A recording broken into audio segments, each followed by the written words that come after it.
So, welcome all to Dr. MDS Academy. So, in mechanical engineering, next subject is heat and mass transfer. So, we are going to start this subject. So, let's see what are the different chapters which we will see: conduction, convection, heat exchanger, and radiations. These are the mainly four different chapters. So, we are going to cover conduction first. Conductions, what we see, we go through the what is the Fourier's law. According to the equation, k is q is equal to minus k into a del t upon del x. Okay, then after we try to understand in a simple plane wall what is the Fourier's law, how we can apply. Okay, simple in plane wall. Then after, in cylindrical case, how the Fourier's law we apply. Then after, in a spherical coordinate system, how we can use the Fourier's law. So then after, critical insulation thickness we go through. So based on the fundamental conduction chapter, okay, we are going to solve some of the previous asked questions. So let's begin from the question number 1. Okay, first is the asked in 2001, 1 marks का question था. In decreasing order of magnitude, the thermal conductivity, pure iron, B is the liquid water, C is the saturated water vapor, D is the pure aluminum, can be arranged as. So K, according to the K decreasing order, we have to solve this question. So K decreasing means what? K decreasing means thermal conductivity is decreasing. Q is the given as Q is equal to minus K into A del T upon del X, which is the Fourier's law. So K जिसका ज़्यादा होता है, okay, so we can say that thermal conductivity is higher. For metal case, K is very high. Liquid की case में थोड़ा कम होगा. Okay, so we can say like this: metal ज़्यादा होगा K. Okay, K value. Then liquid का K value ये होगा. उसके बाद K एयर का या गैस का कुछ इस तरीके का होगा. ऐसा क्यों होता है? ऐसा क्यों होता है? Why happens like this? Because the reason is why the thermal conductivity of metal is very high. अभी बताता हूँ. जैसे कोई मेरे पास एक बॉक्स है, मेटल की बात करेंगे तो copper block suppose. Okay, same dimensions का हम लोग क्या करेंगे, एक दूसरा हम लोग ब्लॉक लो, सेम डायमेंशंस का सब कुछ सेम. ये लिक्विड क्यूब हो गया, यानी लिक्विड का एक कंट्रोल वॉल्यूम लिक्विड हो गया. Okay, liquid block. ओके, और एक और कंसिडर करो जो कि एक कंटेनर है जिसमें हम लोगों का गैस रखा हुआ है या एयर रखा हुआ है. ओके, तो देखो इसके जो मॉलिक्यूल्स हैं,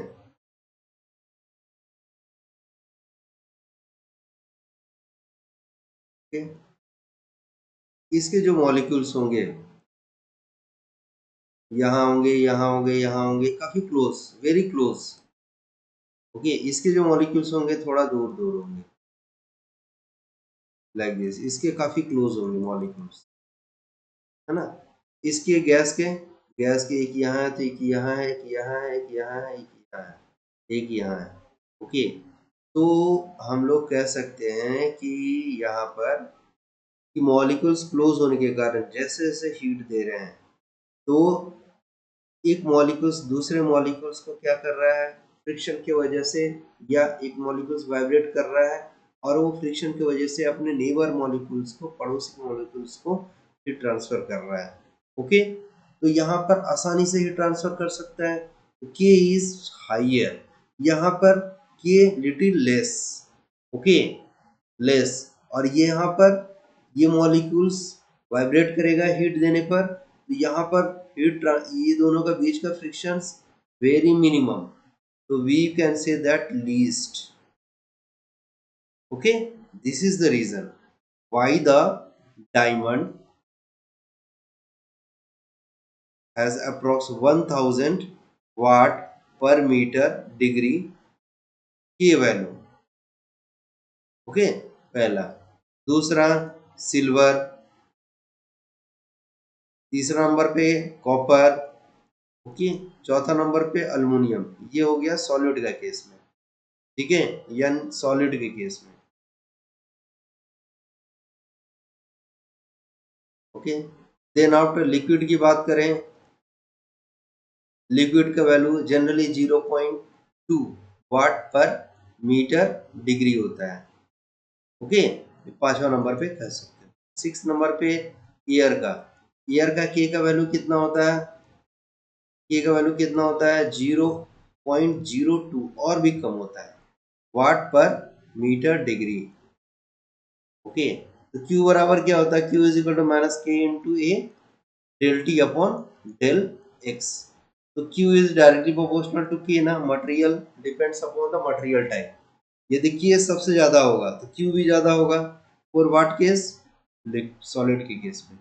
क्यों? क्योंकि इसका जनरली K का वैल्यू होता है 420 वाट पर मीटर डिग्री, ठीक है, और यहाँ K का, K लिक्विड 0.2, तो K कम हो गया, एयर का सबसे मिनिमम।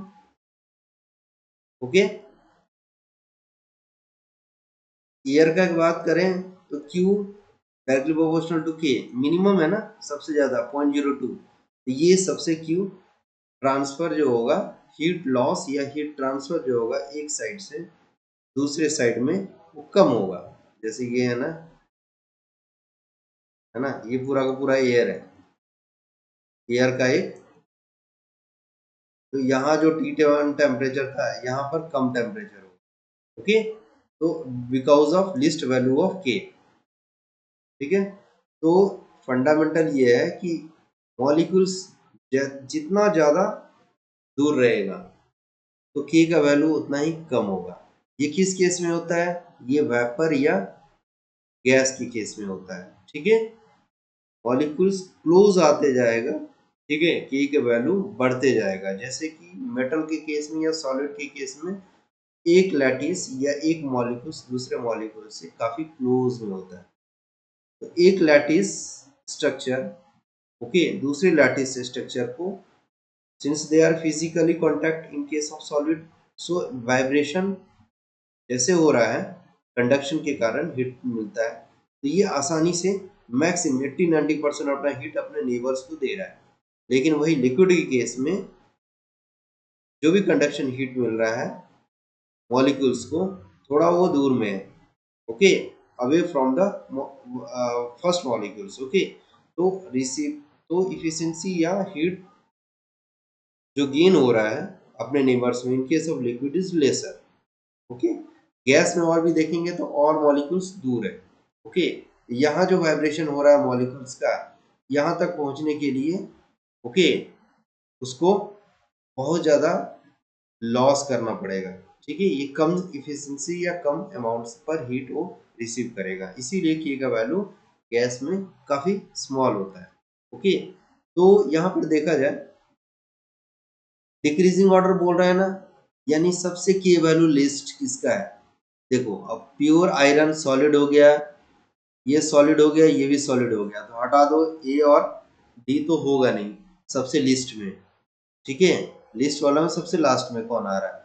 लिक्विड और सैचुरेटेड वाटर वेपर, वेपर हो गया, मॉलिक्यूल एक दूसरे से काफी दूर है, ठीक है, तो सी यहाँ पर होगा सबसे लास्ट में। उसके बाद लिक्विड होगा, जाहिर सी बात है, ठीक है। तो बी, बी और सी यहाँ पर है क्या? बी और सी, एक तो ये मिला और ये कहीं नहीं है, ठीक है, बस ये है बी और C, answer will be our C. Okay, so this is the main physics behind the K. Now next is the in a composite slab, year 2006 का question. In a composite slab, the temperature at the interface T intermediate means this temperature between the two materials is equal to the average of the temperature at the two ends. क्या दे रखा है? average of the two ends, यानी कि T intermediate temperature is equal to the materials equal to the average of the temperature of the two ends, यानी T1 plus T2 divided by 2 दे रखा है. क्या ये दे रखा है. Okay, assuming steady one dimensional heat conduction. ठीक है, 1D लेना है, x सिर्फ लेना है, y और z we don't have to take. Which of the following statement is true about the respectively thermal conductivities? Okay, इसका K1 दे रखा है, इसका K2 दे रखा है. ठीक है, तो कैसे करेंगे? देखो, जब भी यहां से हीट ट्रांसफर ऐसे हो रहा होगा ना, Q ऐसे ट्रांसफर हो रहा होगा, यहां से भी Q होगा, यहां से भी Q होगा. ये क्यों होगा? क्यों? ओके, क्यों होगा? क्यों? क्योंकि heat is this Q is independent of x. x क्या है? ऐसे. ठीक है, एक डेरिवेशन देख लो, ये जो मैं बोला हूं ये है क्या? यदि मेरे पास ये x है, okay, this is our T temperature. ठीक है, यदि ये कोऑर्डिनेट छोड़ दो, यदि मेरे पास ये टी टेम्परेचर T1 है और यहाँ पर T2 है, हीट ऐसे जा रहा है. ओके, यहाँ से यहाँ. ओके, तो देखो ये क्या है? एक प्लेन वॉल है ना? ये लेंथ ऑफ द वॉल है, लेंथ ऑफ द वॉल है. देखो, del square T upon del x square plus del square T upon del Y square plus del square T upon del Z का square plus Q जी upon के is equal to 1 by alpha del T upon del time. Okay, ये होता है fundamental equation, derived equation. ठीक है, ये होता है. हाँ, तो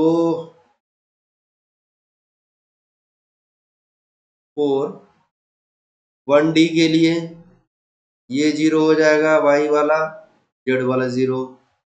Q g is equal to 0, यानी कि no internal heat generation, 0. Steady के लिए T इज इंडिपेंडेंट ऑफ, मतलब कि टेम्परेचर यहाँ पर चेंज नहीं होगा with respect to time for steady case, for steady state. ठीक है, मतलब कि T1 इक्वल टू T2 होगा.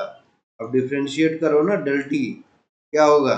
0 होगा ना, यानी कि T1 minus T2 equal to 0 होगा ना, यानी कि स्टेडी स्टेट. तो बचा क्या? यहाँ से क्या आया? यहाँ से क्या आया मेरे पास? Del square T upon del x square is equal to 0 आया. क्या है ना?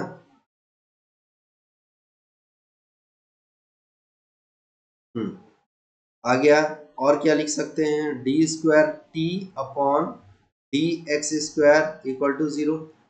ठीक है, इसको इंटीग्रेट करो दोनों साइड में, क्या होगा? D T upon D x is equal to C1. Okay, फिर से एक बार इंटीग्रेट करो, है ना? t equal to C1x plus C2, ये आ गया इक्वेशन नंबर 1.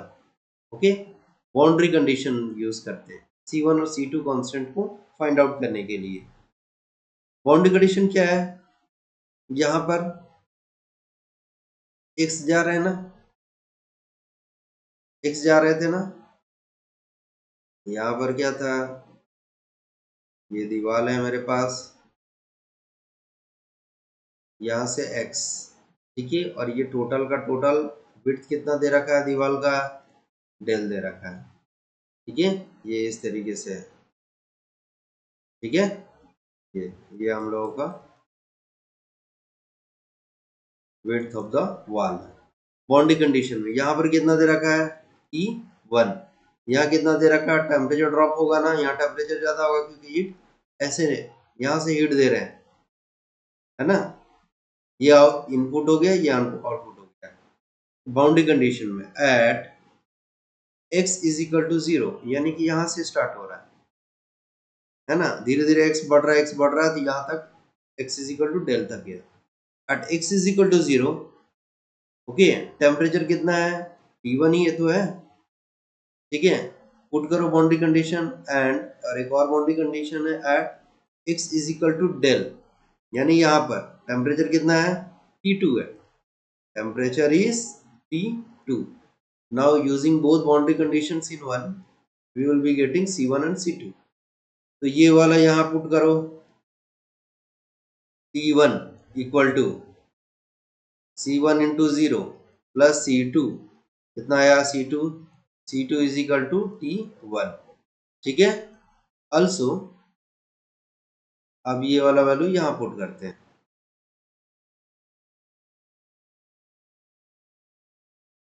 ठीक है, अल्सो ये वाला वैल्यू यहाँ पुट करते हैं, टेम्परेचर कितना है T2, C1 नहीं मालूम, x का वैल्यू डेल रखना है यहाँ पर, ठीक है, प्लस C2 कितना है, यहाँ से ये वैल्यू पुट करेंगे T1, ठीक है, कितना आया C1 का value T2 minus T1 divided by del, आ गया क्या, है ना, ये आया 2, ये आया 3, ठीक है, करेंगे पुट 2 and 3 in 1, ठीक है, क्या आया, T बराबर C1 कितना है, T2 minus T1 upon del into x, यहाँ पे लिए, है ना, ये वाला,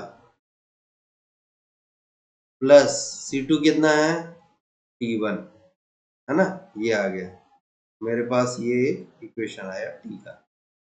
तो ध्यान से देखो, TE डिपेंड्स अपॉन x, ठीक है, डिफरेंट x का वैल्यू पर डिफरेंट T टेम्परेचर आएगा, बट फोरियर्स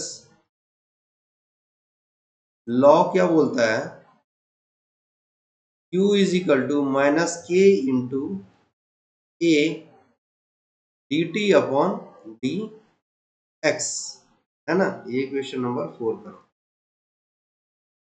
Q निकालने के लिए माइनस के इंटू ए, एरिया कितना है, एरिया हमेशा ध्यान रखो, दिस इज द एरिया, बहुत लोग कंफ्यूज होते हैं, so this is the area, this is the area, which area, ये एरिया, ये वाला एरिया, ये ग्रीन से कर दो, ये वाला, ये एरिया ना, this area,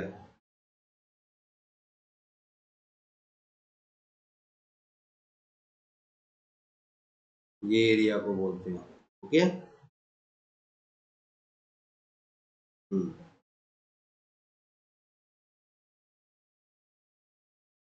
okay, D upon D x, ठीक है, टी की जगह ये यहाँ पुट करे क्या आया, T2 minus T1 upon del into x plus T1, है ना, क्या आ रहा है, डिफ्रेंशिएट करना पे यार, ये तो कांस्टेंट है, T2 minus T1 upon del, ये तो 1 हो जाएगा, dx अपॉन dx, ये 0 हो जाएगा, ठीक है, आ गया क्या? ये मैं इसलिए करा रहा हूँ क्योंकि पता चले T2 माइनस T1, ये माइनस को अंदर करो तो T1 आ जाएगा, ऐसे भी T1 बड़ा है T2, है ना। डेल डेल अपॉन के इंटू ए लिख सकते हैं, ठीक है। T1 T1 T1 minus T2 K upon RT, this is on thermal resistance, okay. तो हम लोग equation number 4 this equation number 4 and equation number 5 में देखो, T is the function of x, okay. यहाँ Q is the function of x है क्या? कहीं x आ रहा है क्या? नहीं है, ओके। ये मैं बताना चाह रहा था, ठीक है। T जो है temperature is the function of x, whereas heat flow is not the function of x। इसका मतलब क्या हुआ? मतलब कि Q हर जगह कांस्टेंट होगा इंडिपेंडेंट ऑफ x। ये बहुत ही इंपॉर्टेंट चीज हो गया और ये बहुत काम का चीज है, ओके। दिस वन,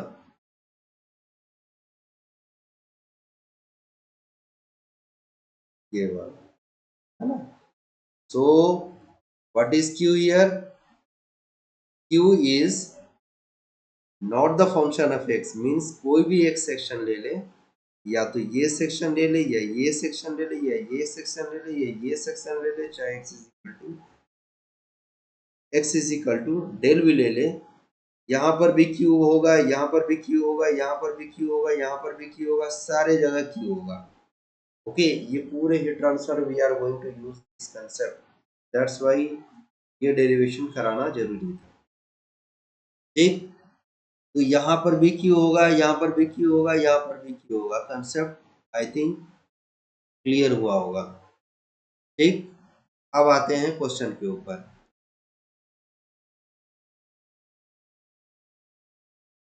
हाँ, तो क्या दे रखा है मेरे पास? एक कंडीशन तो ये दे रखा था, ठीक है, ये वाला इस क्वेश्चन के लिए। यहाँ पर देखो, फॉर 1 एंड 2 बॉडी, फॉर 1 के लिए Q इज इक्वल टू क्या होगा? माइनस के इंटू ए। एरिया क्या है? एरिया 1 एज्यूम कर लेते हैं, एरिया 1 मतलब ऐसे होगा, ये 1D में दे रखा है ना, ये वाला एरिया होगा, है ना, ये एरिया, चाहे यहाँ भी ड्रॉ कर सकते, ये वाला एरिया, है ना, ये area, minus K into A del T upon del X. Del T क्या है? Temperature T1 minus T intermediate dt upon dx।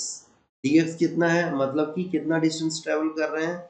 This whole distance to be, this to be, okay, to be distance. ये तो पहला हो गया। Four to body के लिए, यानी इसके लिए, है ना, क्यू होगा ना, मैं बताया था ना, यहाँ पर भी क्यू होगा, यहाँ पर भी क्यू होगा, है ना, यहाँ पर भी ऐसे ऐसे हो रहा होगा, है ना, यहाँ पर भी Q is equal to minus K क्या है? दूसरा बॉडी के लिए K2 है ना, K इंटू ए, एरिया तो वही है, टेम्परेचर कितना, dt कितना है?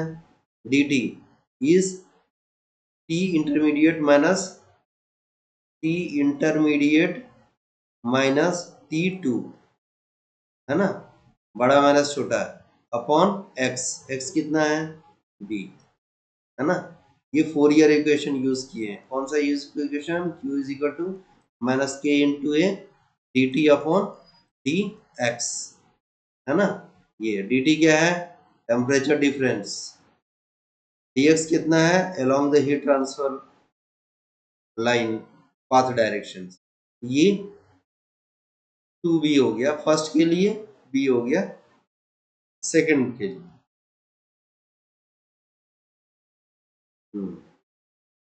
अब देखो मैं क्या बोल रहा हूं, ये दोनों बराबर हो गए, क्यू क्यू क्यू क्यों होगा, क्यों, क्योंकि यहाँ पर तो डेरिवेशन किए थे, Q is independent of x.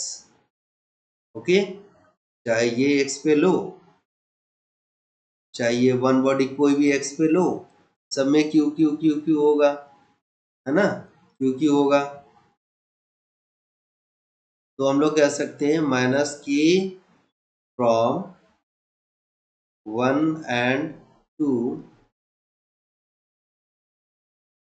Minus K A T1 minus T intermediate upon 2b, है ना, equal to minus K2 A T intermediate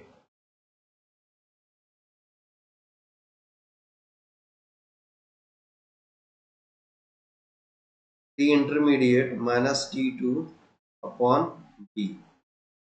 ठीक है, अब दोनों को सॉल्व करते हैं, b से b कैंसिल, ठीक है, a से a कैंसिल, माइनस माइनस हटाओ,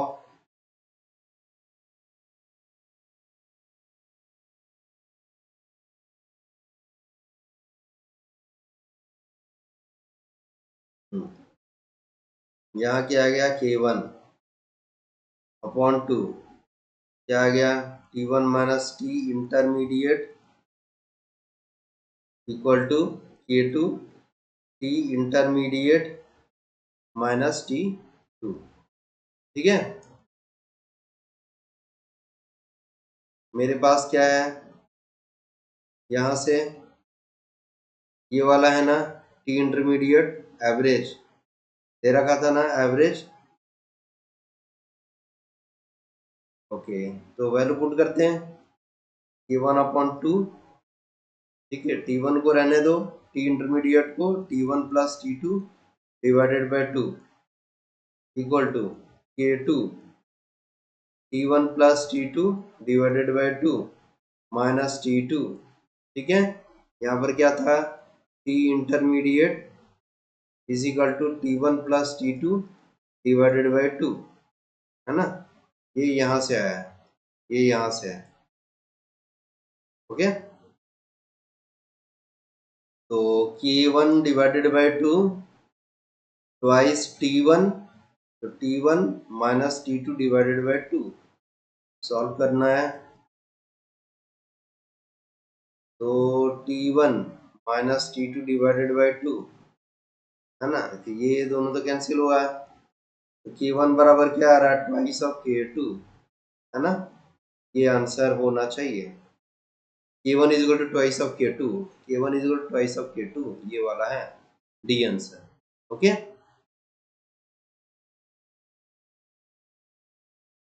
नाउ नेक्स्ट क्वेश्चन करते हैं हम लोग।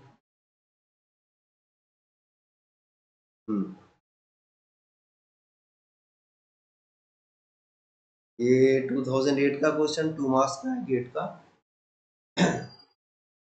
Steady two-dimensional heat conduction takes place in the body shown in the figure below. The normal temperature gradients over the surface P and Q, ये है P, ये है Q, ठीक है, और बोल रहा है नॉर्मल टेम्परेचर ग्रेडियंट। नॉर्मल मतलब कि परपेंडिकुलर टेम्परेचर इस डायरेक्शन में, जैसे कि ये हो गया, ये Q है तो परपेंडिकुलर, ठीक है, इसी को बोलते हैं हम लोग normal. over P and Q can be considered to be uniform, ठीक है, the temperature gradient dt upon dx at the surface Q, ठीक है, यहाँ पर दे रखा है dt upon del x, ठीक है, Q पर दे रखा है, यानी कि इस डायरेक्शन में, यदि मैं इसको यहाँ पर ऐसे करूँ, है ना, ये Q है और यहाँ ऐसे है, तो dt अपॉन डेल x, ये x डायरेक्शन, ये x है और ये y है ना, ये, और ये Q के लिए तो Q हो गया ना, कितना दे रखा है, is equal to 10 K upon meter.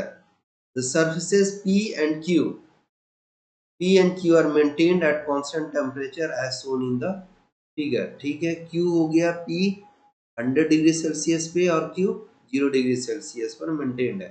Okay, clear है question. While the remaining part of the boundary is insulated, यानी कि ये वाला पार्ट, ये वाला पार्ट, ये वाला पार्ट इंसुलेटेड और यहाँ से ये इंसुलेटेड है. ठीक है, ये इंसुलेटेड है. द बॉडी हैज, मतलब यहीं से हीट ट्रांसफर हो रहा है, ये इस पोर्शन से सिर्फ यहाँ से और यहाँ से बस. बाकी का ये जो ग्रीन शेड बाउंड्री है ये सब इंसुलेटेड है. okay? P and while the remaining part of the boundary is insulated, the body has a constant thermal conductivity. Okay.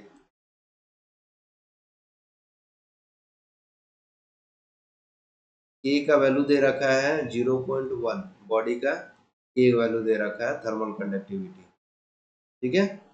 The values of dt upon dy and dt upon dx at surface P, इस पर कितना होगा ये जानना है मेरे को. देखो, इस वाले बॉडी की बात करें, यदि मैं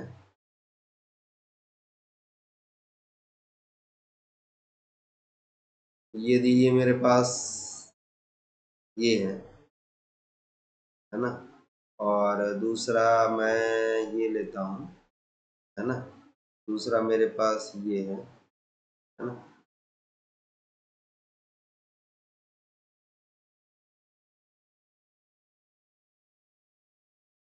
ओके, तो यहाँ ये हो गया Q, ये हो गया मेरे पास P, है ना. Q दे रखा है यहाँ पर, ये x डायरेक्शन है ना, x डायरेक्शन, यानी ये x हो गया और ये y हो गया. Del T upon del Y del X दे रखा है 10. इस डायरेक्शन में कुछ हीट ट्रांसफर हो रहा है क्या? नहीं. यहाँ पर d T upon del Y, ठीक है, क्यू के लिए 0 होगा. दे कितना रहा है? Del T upon del X Q, यानी एक्स डायरेक्शन में, इस डायरेक्शन में, इस डायरेक्शन में, इस डायरेक्शन में. ठीक है, दे रखा है 10 के अपॉन मीटर, है ना. ये तो इसका कहानी है.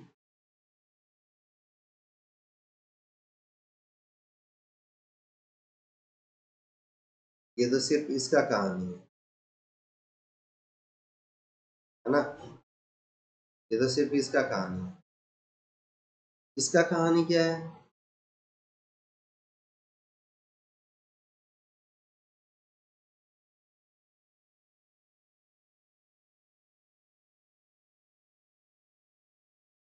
इसका कहानी क्या है?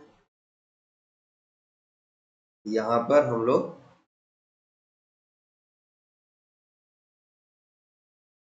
यहाँ पर इस डायरेक्शन में, इस डायरेक्शन में क्या होगा? Del T upon Y direction exist करेगा क्या?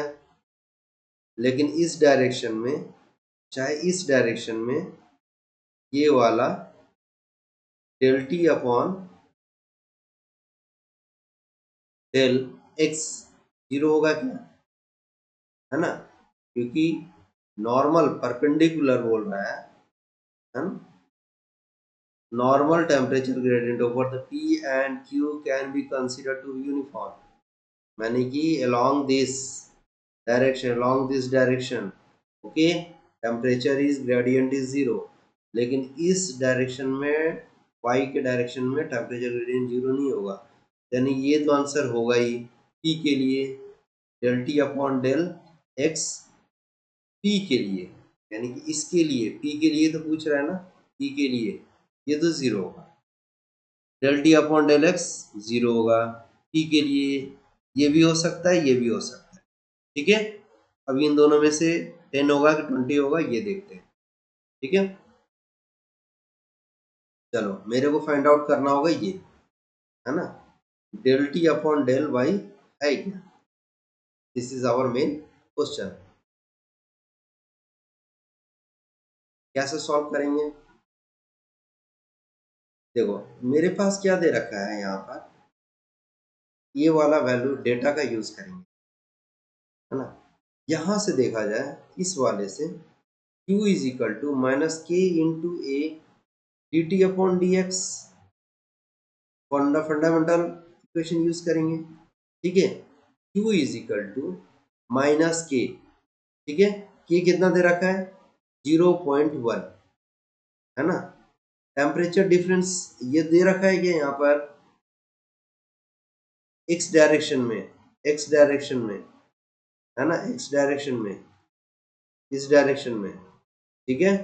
कितना दे रखा है, ये एरिया कितना है ये वाला और अंदर का, यानी कि ये वाला, ठीक है, ये area. Height into width, height कितना दे रखा है, this height is how much given, height is how much given 2 metre, और ये कितना है, क्वेश्चन बोल रहा है 2 डायमेंशनल लेना है, 2 डायमेंशनल यानी कि यूनिटी ले लो, कुछ करिए मत, करो मत, ठीक है। Perpendicular to the plane of my laptop और screen we are having a thickness 1, यानी कि ये जो होगा value, this is our unit, 1 unit, okay. तो कितना हाइट दे रखा है 2, दिस इज 2 मीटर गिवन, 2 इंटू 1, है ना, ये एरिया आ गया। D T upon del X कितना दे रखा है 10, 10 कर दो यहाँ पर, कितना आया, कितना आया यहाँ पर, ये पॉइंट से ये गया तो 2 आ गया, -2, कितना आया -2 यूनिट, ओके, यानी कि वाट आ गया। तो क्या ये -2 यूनिट जो आया सेम यहाँ के लिए क्यू होगा क्या, मैं क्या बोला था प्रीवियस क्वेश्चन में, Q is independent of X, Q is independent of x, this one independent of x, okay, same concept we will be using here also, q is independent of x, यानी कि ये किसी भी coordinate के लिए यहाँ से भी q, यहाँ से भी जो पास हो रहा है q वही होगा, यहाँ से भी पास जो हो रहा है q वही होगा, same, okay, same here we will use the value, तो q is equal to -2 वाट आया, है ना। तो q इज इक्वल टू ये सेम यहाँ के लिए p के लिए अप्लाई करें क्या, है ना, p के लिए अप्लाई किया करे क्या, -k into A D T upon d, यहाँ पर क्या होगा d T upon d Y, ठीक है, d T upon d Y कर सकते हैं, ठीक है। यहाँ पर q इज इक्वल टू -2 होगा क्या, डी वाई क्यों हो गया, क्योंकि एसिड मूव कर रहा है, डेल एक्स तो 0 हो गया ना, यहाँ पर से बचा वाई वाला, है ना। तो ये माइनस से माइनस गैप करो, ये कितना दे रखा है, कांस्टेंट है ना क्वेश्चन के लिए, थर्मल कंडक्टिविटी इज कांस्टेंट, ठीक है। चाहे इसके लिए लो क्यू डायरेक्शन के क्यू के लिए लो, चाहे पी के लिए लो, बात एक ही है।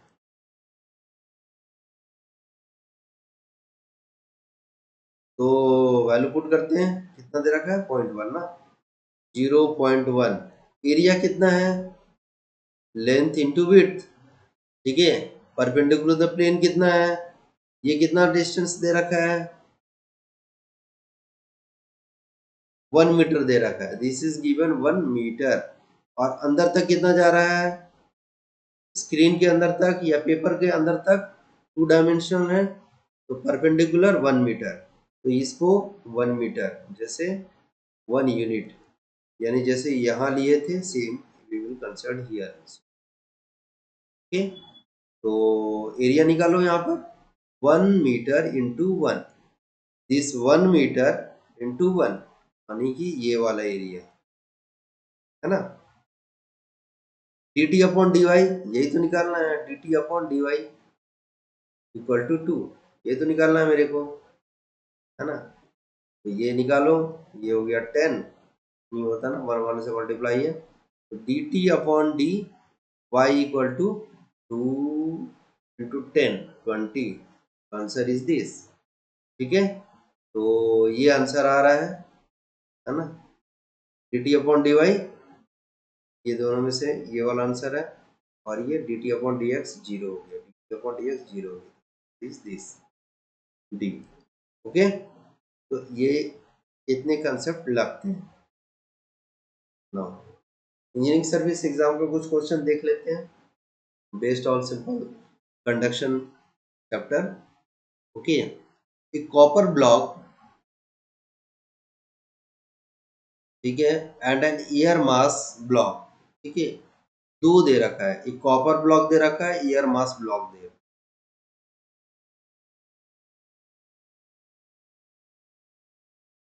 है। ये मेरे पास कॉपर ब्लॉक है, और नेक्स्ट है मेरे पास क्या, नेक्स्ट है मेरे पास एयर का ब्लॉक दे रखा है, ठीक है, हैविंग सिमिलर डायमेंशन, सबका वही है, ए ये है, बी ये है, सी ये है, ये हो गया, बी हो गया, C dimension, subject to symmetrical heat transfer from one phase of each block, ठीक है, हीट ट्रांसफर भी दोनों का सेम दे रहे हैं। The other faces of the block will be reaching, suppose मैं हीट ट्रांसफर यहां से दे रहा हूं,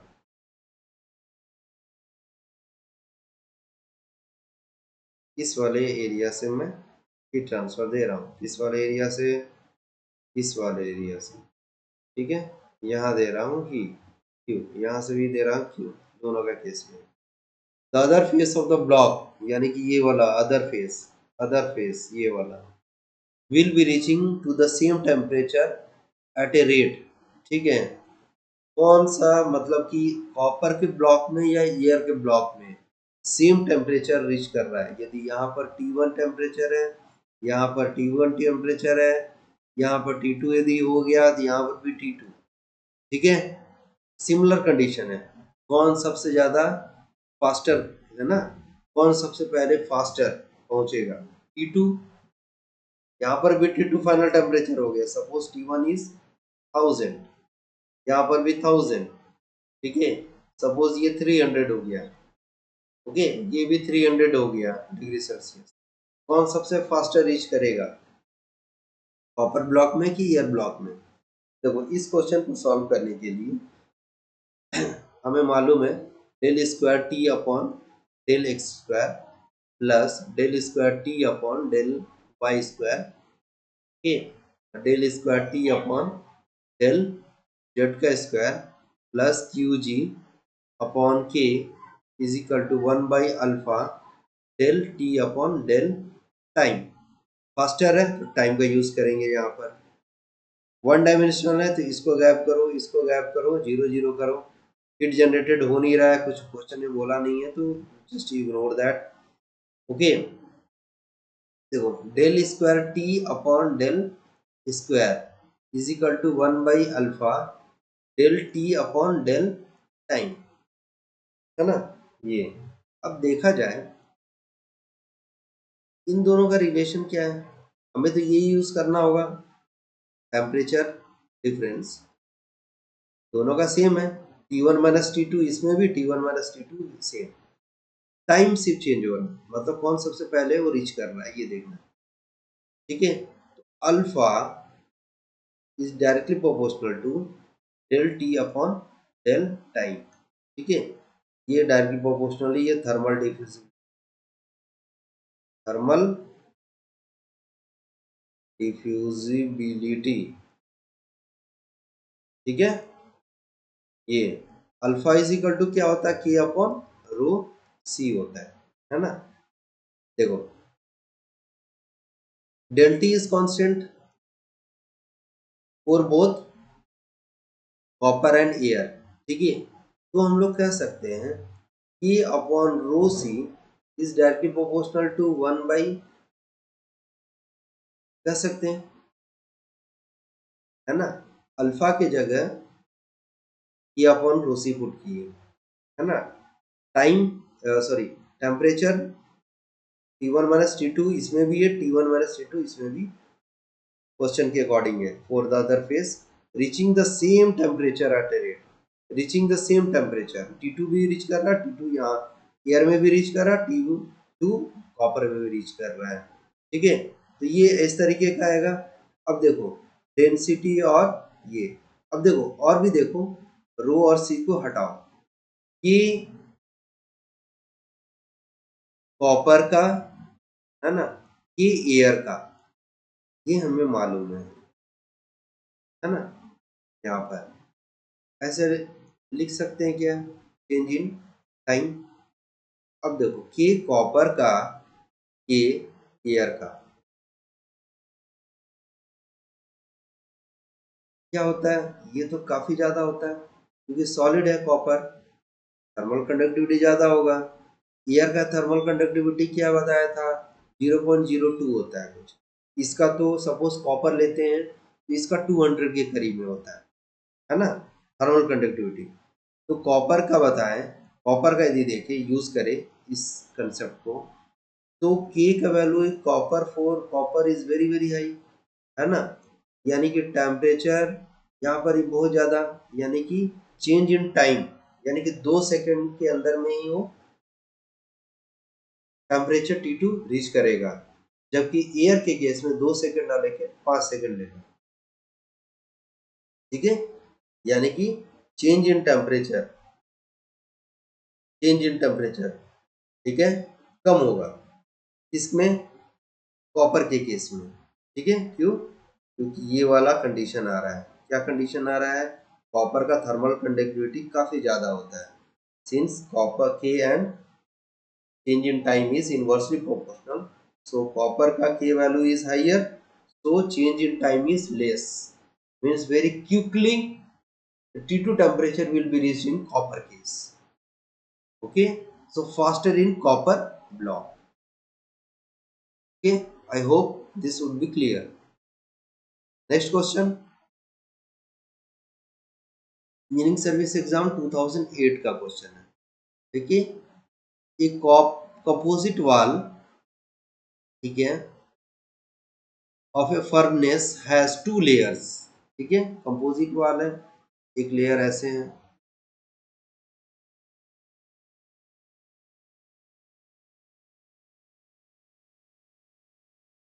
टू डी में ड्रॉ करें।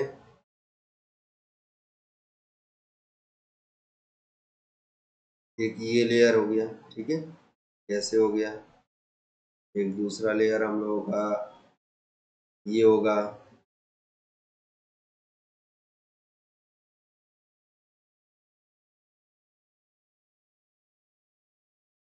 है ना, ये हो गया। तो ये 2 लेयर है, layer number 1, layer number 2 of equal thickness. ठीक है, थिकनेस भी बराबर है, यानी कि del 1 और ये del 2, thickness del 1 equal to del 2 दे रखा है। Having thermal conductivities in the ratio 3:2, यानी K1 upon K2 suppose they रखा है 3/2, 1 body 2 body। What is the ratio of the temperature drop across the 2 layers? यानी कि कुछ ऐसा पूछा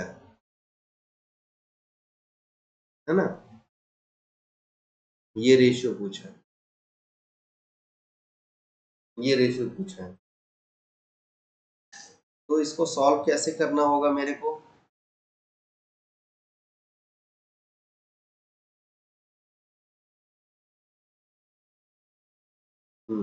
कैसे सॉल्व करेंगे हम, देखो 4 1 बॉडी के लिए Q बराबर क्या है, -K, 1 हो गया ना, इंटू ए, एरिया ए हो गया। ठीक है, एरिया कौन सा एरिया हो गया, सपोज यहीं तक जा रहा है वाल, ये वाला ए को बोलते हैं हम लोग ए एरिया।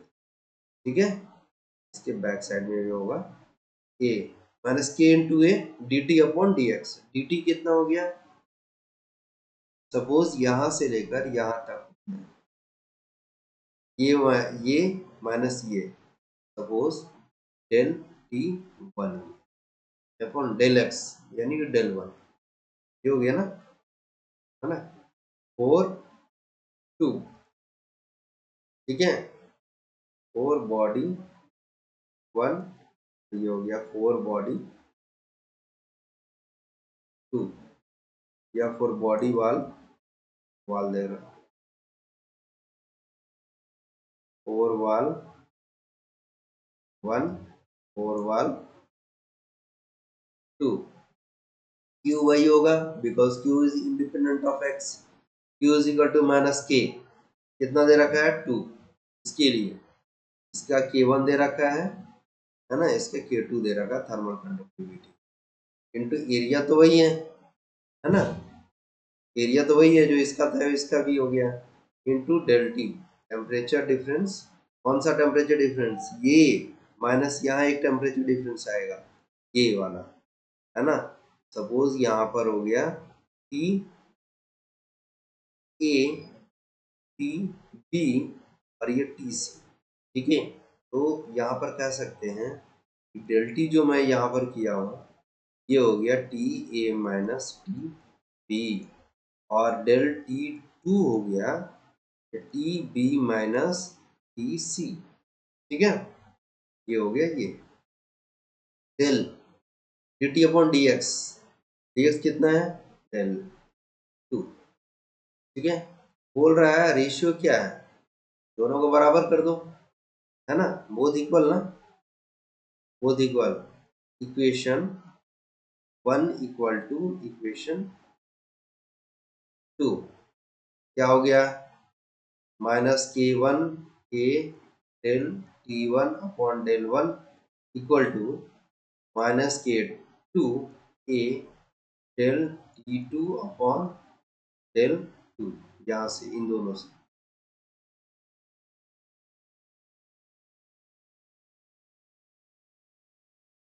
ठीक है।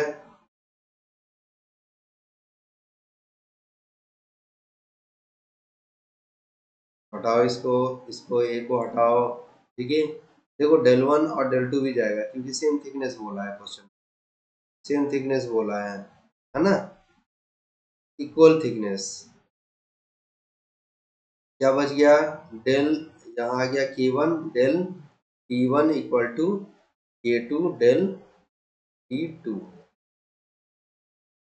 हमें क्या पूछना है, ये निकालना है del T1 upon del T2 equal to K2 upon K1, कितना दे रखा है K2 अपॉन K1, रेशियो दे रखा है K1 अपॉन K2 का, इसका उल्टा कर दो K2 अपॉन K1 का 2/3, 2/3, answer will B this 2/3,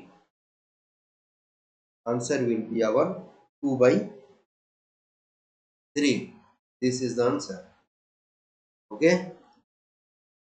Moving to our next question, in which one of the following materials, ये भी इंजीनियरिंग सर्विस एग्जाम 2008 का है, which one of the following materials is the heat energy propagation minimum due to the conduction heat transfer, ठीक है।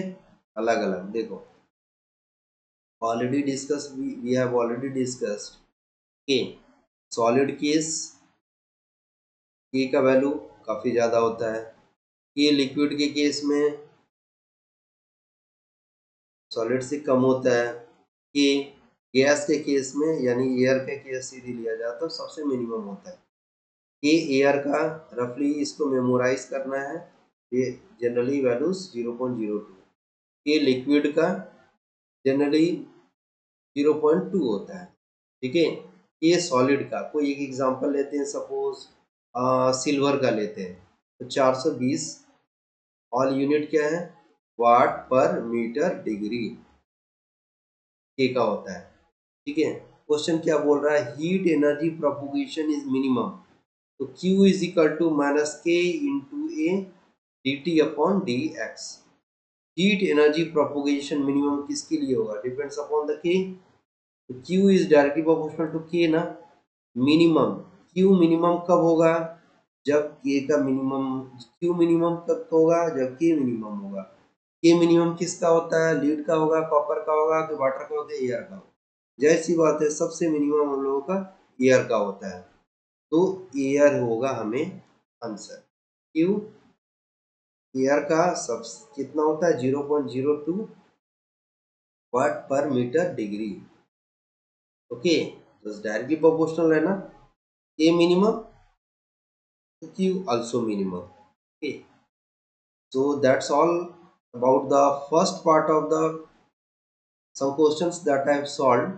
Okay, based on the conductions. Okay, few other parts of the same from the same chapters I'm going to solve from the in the next lectures. Okay, so try to share these lectures with other students so that they will be benefited and get ready for the competitive exam. Thank you all. So see you in the next lecture. Thank you.